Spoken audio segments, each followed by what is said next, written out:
सुप्रभात बच्चों।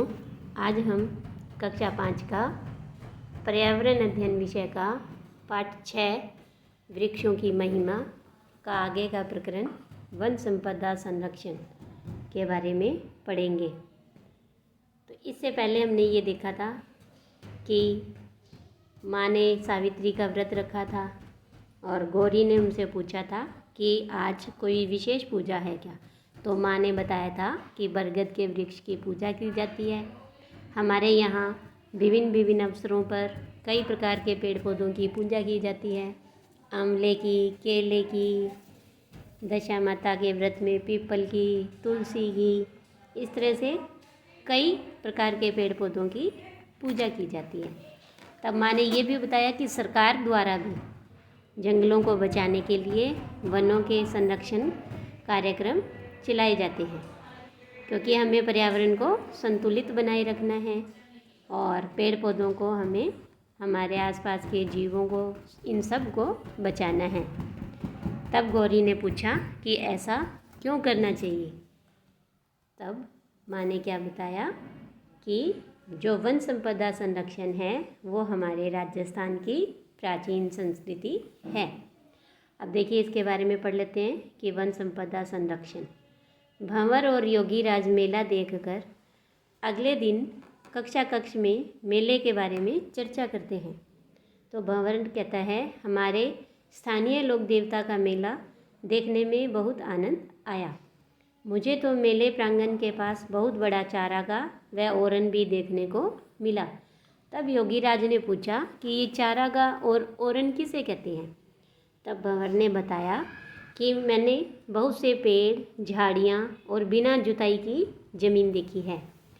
पेड़ झाड़ियों को देखकर लगता है कि यहाँ कुल्हाड़ी से कटाई नहीं होती है, यानी जहाँ पर कटाई या इस तरह से नहीं होती उसे हम चारागाह या ओरन कहते हैं, और इसे ही संरक्षित भूमि भी कहा जाता है, क्योंकि क्या सरकार ने पशुओं के लिए, उनके खाने के पेड़ लिए, उनके भोजन के लिए इन पेड़ पौधों को संरक्षित किया हुआ है। इसीलिए इस स्थान को संरक्षित भूमि भी कहा जाता है। तब योगीराज ने पूछा कि तुम्हें इतनी जानकारी कैसे हुई। तब भंवर ने कहा, मेरे गांव में सभी लोग इस प्रकार की भूमि से लकड़ी नहीं काटते हैं। अधिक जानकारी हम गुरुजी से पूछते हैं। तब योगीराज ने पूछा, गुरुजी चारागाह और ओरन के बारे में जानकारी दीजिए। तब शिक्षक ने क्या कहा कि देखो बच्चों, हमारे राजस्थान में पर्यावरण को बचाने की जन चेतना वर्षों पुरानी है। गांव के आसपास की भूमि को किसी लोक देवता, लोक देवी, संत और महापुरुष के नाम से संरक्षित करते हैं, यानी सुरक्षित रखते हैं, और इसे ही हम ओरन भूमि कहते हैं। तो देखो इसमें एक बात बताई गुरुजी ने कि हमारे राजस्थान के अंदर पर्यावरण को बचाने की जो चेतना है, सोच है, वो वर्षों पुरानी है। तो ये वर्षों पुरानी कैसे, आपको याद होगा कि इससे पहले हमने अमृता देवी वाली कहानी पढ़ी थी कि कैसे उन्होंने पेड़ों को कटने से बचाने के लिए अपने प्राणों की बलि दे दी थी। तो इसीलिए हमारे राजस्थान में पर्यावरण को बचाने की चेतना है वो पुरानी है। इसके बाद आगे देखिए कि योगीराज ने पूछा, गुरुजी इस भूमि से गांव के लोग लकड़ी नहीं काटते हैं। तो शिक्षक ने कहा, हाँ, गांव के लोग इस भूमि से लकड़ी नहीं काटते हैं। गोचर, चारागाह, ओरन भूमि पर संरक्षण का मुख्य कारण होता है कि वहाँ के लोगों में पर्यावरण चेतना के प्रति आदर भाव। तब योगीराज ने पूछा, गुरुजी गांव वाले इस प्रकार की भूमि से संबंधित सरकार के कानून की भी चर्चा करते हैं। हाँ योगीराज, तुम बिल्कुल सही बात कर रहे हो। गोचर, ओरन, चारागाह भूमि पर स्थानीय लोगों की पर्यावरण चेतना के प्रति आदर भाव व पर्यावरण संरक्षण की आवश्यकता होने के कारण राजस्थान सरकार द्वारा कानून बनाकर इस तरह की भूमि का संरक्षण किया जाता है। तब योगीराज ने कहा कि गुरुजी पर्यावरण संरक्षण के लिए स्थानीय लोगों में आदर भाव और सरकार द्वारा बनाए गए कानूनों से ग्रामीण क्षेत्रों में ओरन, गोचर और चारागाह भूमि का संरक्षण हुआ है।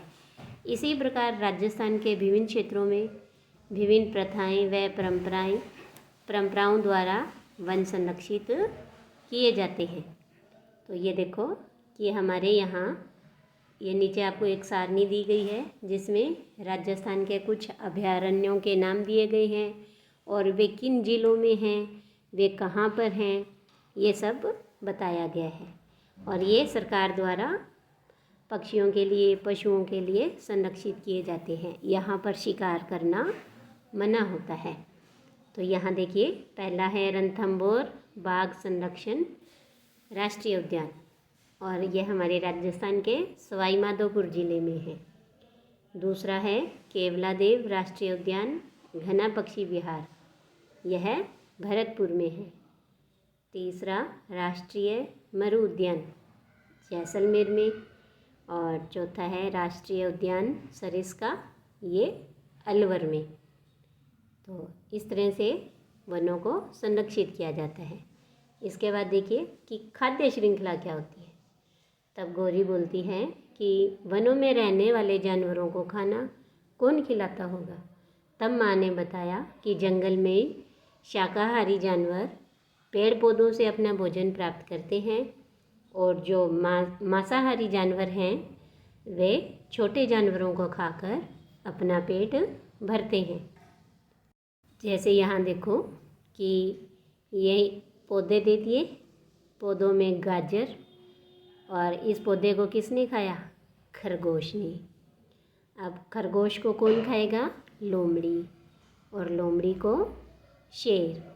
तो इस तरह से ये जो एक ऐसे लाइन बनी हुई है, पंक्ति बन गई है, इसे ही हम खाद्य श्रृंखला कहते हैं। इसके बाद ऐसी ही एक श्रृंखला और है। जैसे ये देखो, यहाँ है घास और इस घास को कौन खाएंगे?